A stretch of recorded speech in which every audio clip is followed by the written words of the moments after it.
Um, There's also, probably some frustration with not being able to, to finish off and complete the 60 minutes. I think it's just little things. I think I mean, we're just, fragile team. We're trying to, we got to understand the situation going into the first, we're up 1 goal with, what is it, a minute left. And, they score, and then obviously it happens again in the second, and then not only that, but then, we start slow in the third. It's just, we're finding ways to lose instead of trying to find ways to win. Yeah, that, of course, was Jordan Eberle, goal scorer, the captain, Mark Giordano, and head coach Dave Hakstol, talking about the loss, the 4-2 loss to the Las Vegas Golden Knights. My name is Erica Lindsay Ayala. I'm your host of Locked On Kraken, and thank you for making Locked On Kraken your first listen of the day. On today's episode, we're going to get more into what the team was saying after the loss, of course, the stats, and what to expect on the rest of the week for Locked On Kraken. Coming up next.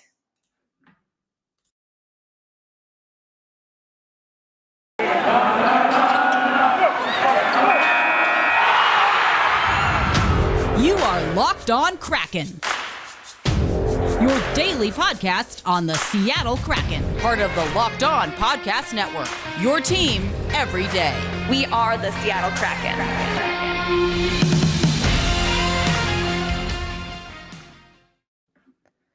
All right, folks, again, welcome to another episode of Locked On Kraken. You heard from Jordan Eberle. You heard from Mark Giordano.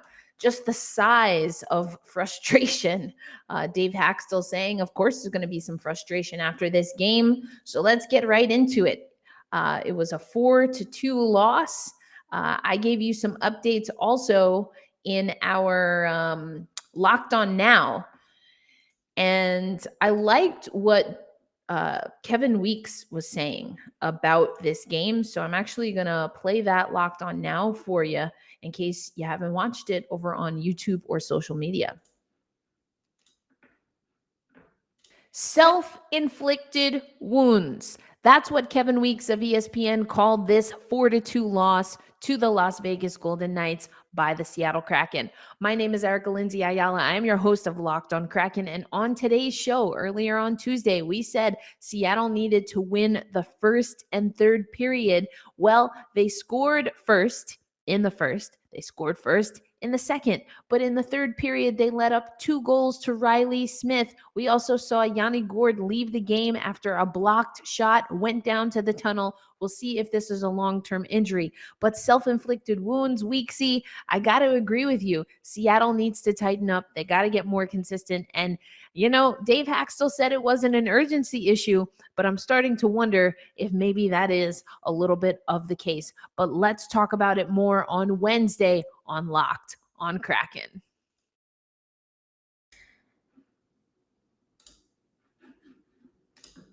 So, that's what I'm thinking, an urgency issue when you let up a goal. So Jordan Eberle scored the first goal of the game. So that's good urgency, getting the Seattle Kraken started early, as I mentioned in the Locked On Now, as I mentioned yesterday on Locked On Kraken. That's something that we needed to see.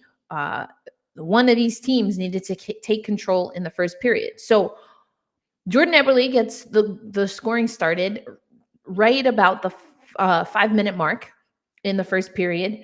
But then in the waning seconds at 1934, the Seattle Kraken give up a goal to Alex Pietrangelo. So on the one hand, starting early, we've seen the Seattle Kraken be able to do that more consistently. I will give them that. They're starting early more consistently. I will give them that. But they're also letting up goals late. 1934. And you go into the intermission a goal down. Okay. So then it's pretty even throughout the second period in the middle frame, as I like to say. And Yanni Gourde gets them going at 1929. But then at 1944, they let up another goal and they concede the lead once again. Once again. That's not going to do it. That's not going to do it for the Seattle Kraken. And then in the third period, as I mentioned in the Locked On Now, it was all Las Vegas. It was quite literally all Riley Smith. He scores with 30 seconds in the third period, and then at the 1:16 mark, and that's all she wrote. That's all she wrote.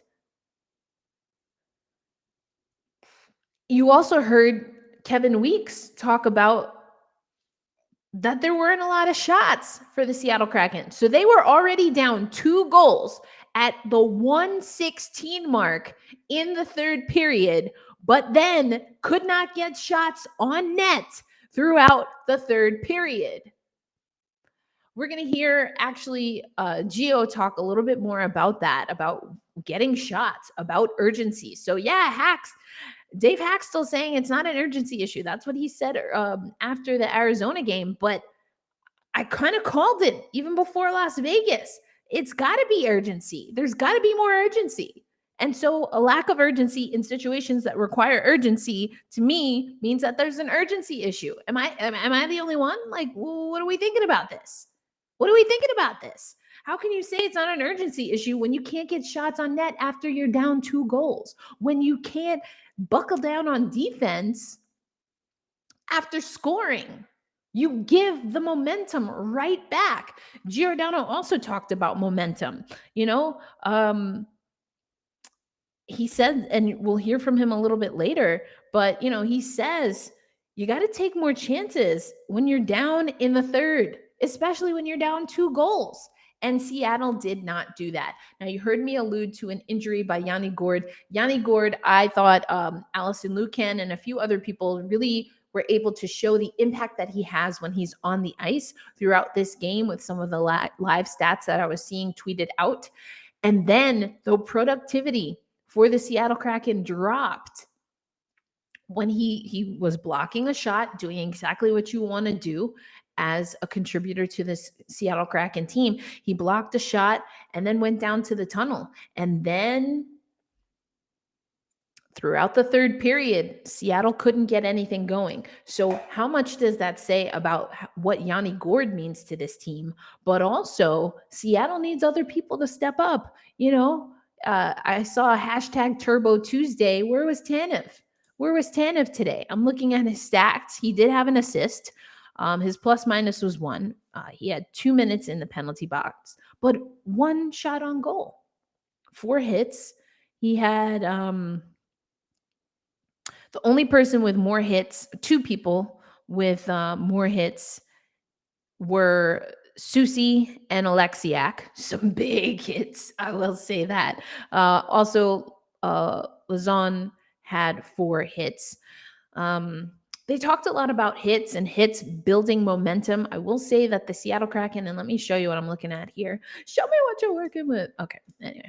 I'll show you what I got here. I'm looking at the live stats over at NHL.com. So hits doubled up. Seattle Kraken had double the hits. But if I remember correctly, the first Riley Smith, it was either the first or second Vegas goal came from their first touch in that period, in that frame. Whereas you have the Seattle Kraken winning the shots on goal battle, except in the third period, and nothing to it. So here's what I'm talking about the hits. You can see that right there. But, shots on goal, 1 shot on goal for Tanev, 1 shot on goal for Eberle. It was a goal, so that's good. Schwartz had 3. Geeky with 4.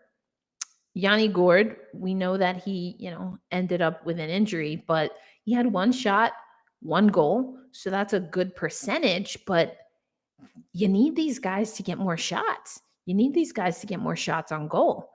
Even Gio, 2 shots on goal. A lot of the defenders actually had 2 shots on goal. So need more from the Seattle Kraken team. That's essentially the name of the game. But coming up next on Locked On Kraken, again, I want you to hear from Jordan Eberle. Lots of frustration in his post-game presser. We're a fragile team. You heard him say, I know I tweeted out some things that you'll hear from Eberle, finding ways to lose instead of finding ways to win. Oof. But I kind of agree with him. So we're going to get into that a little bit more and then get you ready for the rest of the week for the Seattle Kraken, but also for Locked on Kraken, including what we are hoping will be a live preview show, including the Locked on Ducks host later tonight. But I'll give you all the deets, all the skinny. But first, let me tell you about Shopify.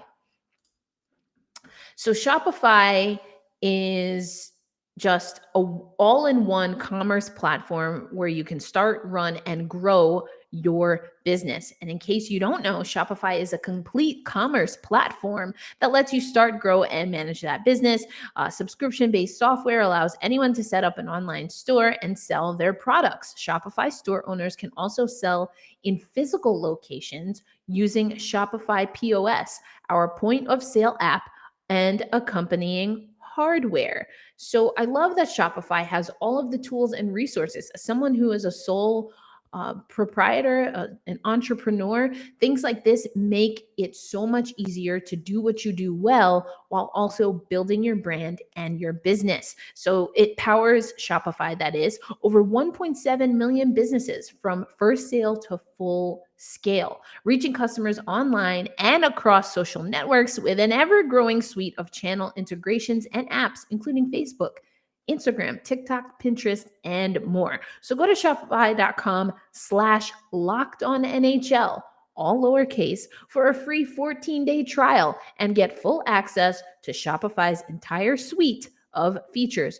Grow your business with Shopify today. Go to shopify.com/lockedonnhl. Again, that's all lowercase, lockedonnhl right now. Shopify.com/lockedonnhl. And while you're doing that, we know that growing a business can be taxing on the body. That's why we want to make sure that you have your favorite protein bar ready for those times when you got to grind it out. And not to mention that Thanksgiving is coming. So you're going to have all of these good and tasty treats that are around you, but you have to stay focused on your goals. And that's where Built Bar comes in. It is the new holiday dessert. Did you know that one slice of pie has upwards of 300 calories? And that's on the lower end. Most Built Bars are only 130 calories and 4 grams of sugar with plenty of protein. Not to mention my favorite part, they are covered in chocolate. They are low calorie, low carb, low fat, and high in protein.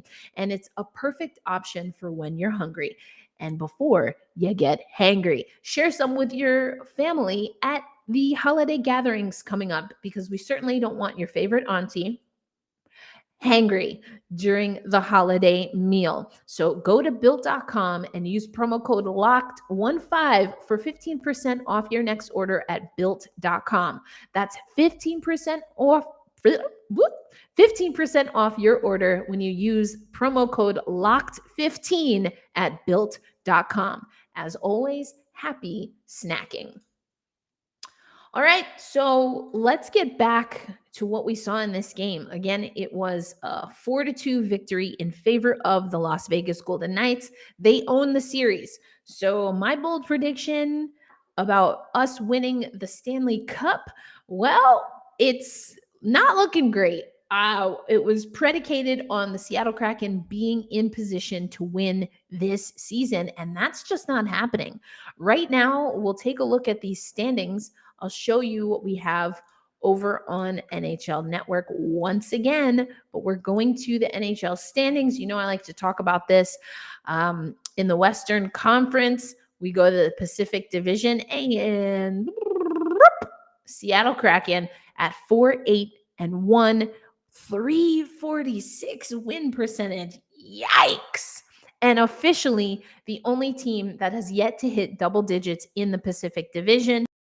Still looking to reach double digits. We sit at the bottom of the barrel, the bottom of the table, however you want to say it, with only 9 points, 4 wins, and that overtime loss, which is where we picked up another one of those points, a 2-game losing streak, and getting ready to play Anaheim. That's on a 5-game winning streak. A 5-game winning streak. They're above 500, which means they've surpassed even more wins than losses. Again, at 7-4-3 on the season with 17 points. They are in that third spot. Remember, we talk about the betonline.ag odds. I've been saying preseason that it was the Seattle Kraken that were predicted to finish third. And if that's going to happen, we've got a lot of work to do. And so what are the players saying about this? Well, I'll tell you right now. What the players are saying about this. Oh, was I not sharing this? So sorry. Anyway, here's the chart that I thought was up. But again, Anaheim in that number 3 spot. We are at the bottom of the barrel, 346. So what are the players saying about where they stand? I'm going to take you back to Jordan Eberle, again, who was the goal scorer, Mark Giordano, captain of the Kraken, and Dave Hakstol to get their thoughts, get their take. But again, if we want to get up to this 3 spot where Anaheim is right now, a good way to start would be to beat Anaheim. But we'll talk about that in the next segment. Here's what the fellas had to say after the loss. Yeah, I mean, it's just it's frustrating when you work that hard to maintain a lead and keep it, and then you blow it like that. It's just it's tough. That's all I can say. I mean, it's not the way I look at it. You look at the standings, and we're losing ground. You obviously can't win the Stanley Cup in the first couple months of the season, but you can definitely put yourself out of it. So, well, you have to take more chances when you're down in the third. That's the bottom line. I think when when you're down early in first or second period, you stick to your game plan. But as the game wears on and as the minutes start ticking away in the third, there's no doubt you're going to have to take chances as the game goes on, especially down by 2 like we were tonight. And, yeah, you're right. They're a good defensive team. They have a really good decor, a really good goalie there, obviously, and they make plays under pressure and get the puck out. So it's a tough building to get down in the third. I thought we were playing a really good game, and the momentum swung there pretty quickly in their favor. Well, we're going home to our building. We think we've had a pretty good a game at home. I think we've took control of a lot of games there. We feed off our crowd. There's a lot of energy in our building, and we have to. Bottom line is you can't look at it. You can't look at it and say the next 6 games you have to win them all. You got to go one game at a time. We got to get back on track here. We got to get feeling good about ourselves, and it seems like in tight games we gotta find a way to still be able to make those plays, stick to our game, and find a way to get the lead ourselves. Well, there's a couple that he wants back. It was probably a tough night. He didn't have a whole lot of work in and around him. Made a couple good saves for us. So he's got to reset. He's got to be ready to go back to work and practice tomorrow. No, nothing. He wasn't available for the last portion of the third. Beyond that, I don't have any update for you. Yeah. All right. So there you heard Dave Hakstol mention a few things. He was asked about Yanni Gourde, true to Dave Hakstol form. At that time, this was, of course, post-game. He just didn't have an update. So we'll have to wait. The Seattle Kraken will hit the ice in a few hours here from the time of this recording. So I will try to give you updates. Again, stay tuned because I have some updates or information about a live stream that I'm going to do that will be live streamed tonight and will be tomorrow's episode. So be ready for that. Also, I told you that we were recording a Locked On NHL roundtable regarding the sexual assault and abuse within the Chicago Blackhawks organization, and quite honestly, how that impacts the rest of the NHL culture and hockey culture. We're going to have that later in the week. But another thing that Dave Hakstol mentioned is Chris Driedger. Chris Driedger being in net kind of called that one. He was very non-committal when it came to who was going to start in net. The only reason I was curious if that meant Driedger was going to start is because he's coming off an injury.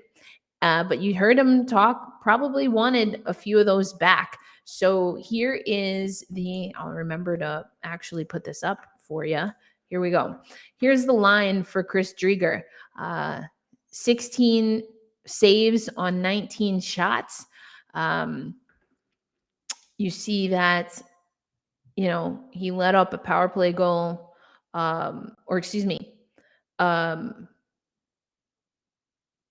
16 saves on 19 shots for Driedger. We see that, and that was even strength, 23 shots total for a save percentage of .826. Not terrible, but not great for Driedger. You heard Dave Hakstol say he probably wants a few of those back, but Driedger's just coming back. And Driedger was still really trying to feel out this team and feel out his own game in the preseason. We talked about that earlier this year on the show. So it's not a surprise.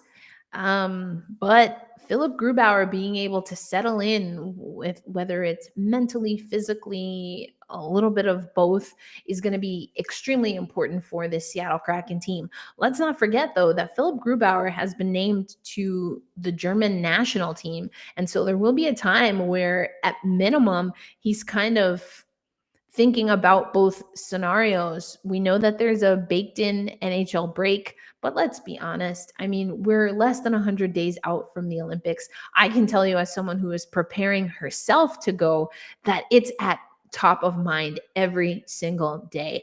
Now, I don't know how well Grubauer is at compartmentalizing, but it's not a farce for me to think that, some of this is in the back of his mind.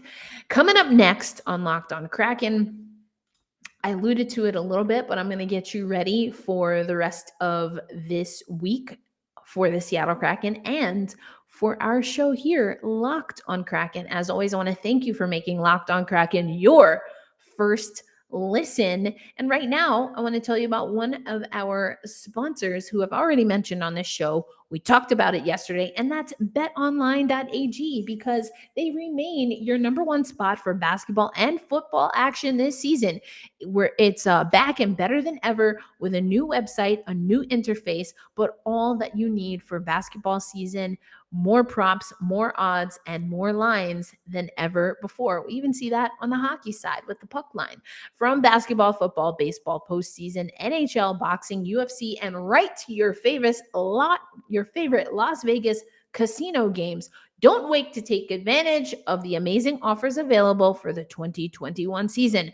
BetOnline is the fastest and easiest way to bet on your favorite sports. BetOnline, where the game starts. Moving on from this game for Seattle, we know that they have Anaheim tomorrow. And so the fantastic, absolutely splendiferous JD Hernandez and I are hoping to do a live stream. I'm hoping JD pops in, but I did this with Seth Tupel from Locked On Wild. I really enjoyed it, even though I had technical difficulties, but I'm hoping to do the live stream. So I'm going to do a live stream before tomorrow's game against Anaheim. We'll go through all the stats like I usually do on the Game Day episode. So for those who are on YouTube, make sure you're following on YouTube and also on social media, because that's where you can see the live stream if you want to watch it, live. If you don't worry. It will be tomorrow's episode of Locked On Kraken for you. But we're going to go over the stats. We're going to go over the head-to-head. I like breaking it down period by period, because so far that data has been very beneficial to predicting who will win the game. So I'm not going to tease it right now. We'll go over it tonight and then again on the replay, if you will, for tomorrow's episode. But pay attention to that, because the Seattle Kraken are going to have to start changing that narrative. They're going to have to start impacting those stats lines. I'm sure they know the stats. We know that there's scout done game after game after game for the other team, but I'm hoping that they're paying attention to what's happening there. Last thing before we get out of here today, you heard Jordan Eberle take a tough line. The frustration was palpable. Talking about we're losing ground. We're losing ground, said Eberle. And as someone who knows what it takes to make the playoffs, you got to think that he knows what it takes at this point in the season to really make sure that, as he said, you can't win a Stanley Cup this early in the season, but you can take yourself out of it. And it feels like Eberle knows and believes his team to be dangerously close. Now he's coming with the heat. He's coming with the fire. But you heard Giordano took a little bit more, at least with us in media. He was a little bit more of the balm. And you know what's interesting is I'd be curious to get a handle on what the players think, because sometimes you have people, including coaches, that are really tough on their team in media, and they use that as like a plug. It's like, yeah, I'm the enemy right now. Be mad at me. Harness all your energy, come together as a team and prove me wrong. Sometimes you see folks do that. Sometimes you see leaders do that. So is that what Eberle is doing? Maybe, because Gio and certainly Dave Hakstol, they're not taking that line. They're taking the line of we're the balm. We're going to, remember I've been mentioning Candace Parker, like, let's slow it down. We know we have things to work on, but we're capable. And so I'm a little bit more, I need like the Eberle mentality personally, but it is every person, every player is a little bit different in how they respond to that outward criticism. Eberle, I think, is the most, I don't want to say dramatic, because sometimes people think dramatic is uncalled for, but I think it's the most fired up we've probably seen a player post game and talking about what I talk about on this show all the time. But Gio has a different approach. He said a lot of the same things that Eberle was saying, but made sure to stay true, hold fast, and stay true, and be honest that the team needs to find their way back. It's not that they don't have it, and I don't disagree with that for the most part, but now can you harness it? Can you unleash the Kraken? And so I just wanted to note those two different leadership styles. And we know Dave Hakstol keeps it short, sweet, to the point. He's not going to talk about injuries when he doesn't know what's happening. He's going to encourage his guys. He doesn't think it's undisciplined. He doesn't think right now that, it's a lack of focus. He doesn't think right now that it's a lack of urgency. I think he's being nice. I think he's being kind about his team. Again, very, very likely, though, that he's doing that for the sake of media. What he's saying in the locker room could be completely different. And you know what? I respect the approach. He's not going to betray his team. He's not going to defy their trust publicly. But we all know what's going on. We all know, Dave, that urgency is a problem right now. And so if you don't want to talk to us about it, that's fine. I respect it. But I hope you're talking to your team about it, because there is a lack of urgency. There are lapses that are unforgivable at this stage and at this level, regardless of if this is an expansion team or not. You should know how to play hockey, and you should know that you cannot, with a team that's an expansion team, that you are chasing their tail because of what they did in their first season. You should know, as Gio said, you should know that that's going to be a tough barn to play in. That's going to be a tough team to play in. So you score. You can't get all high and mighty on your high horse against the Golden Knights, because that royalty will cut you at the Achilles. Anyway, we'll get into, again, the Anaheim game. We're going to do that live tonight. Check on social media for exactly when. We're just waiting to confirm a few things, but I hope to be joined by JD Hernandez, your host of Locked On Ducks, and a very special, very important, but very difficult conversation with a few of my Locked On NHL hosts is forthcoming. We're going to talk about the sexual abuse and assault that has happened with Chicago and the aftermath, but also how that pertains to the hockey world, and beyond. So as always, thank you so much for listening to Locked On Kraken. And now that you have done that, we want to take you over for your second listen of the day to Locked On Bets, your daily one-stop shop for all your gambling needs. Locked On Bets is hosted by your boy Q with expert analysis and insight from Lee Sterling. Until tomorrow, as I always say, hold fast, stay true, and of course, let's go Kraken.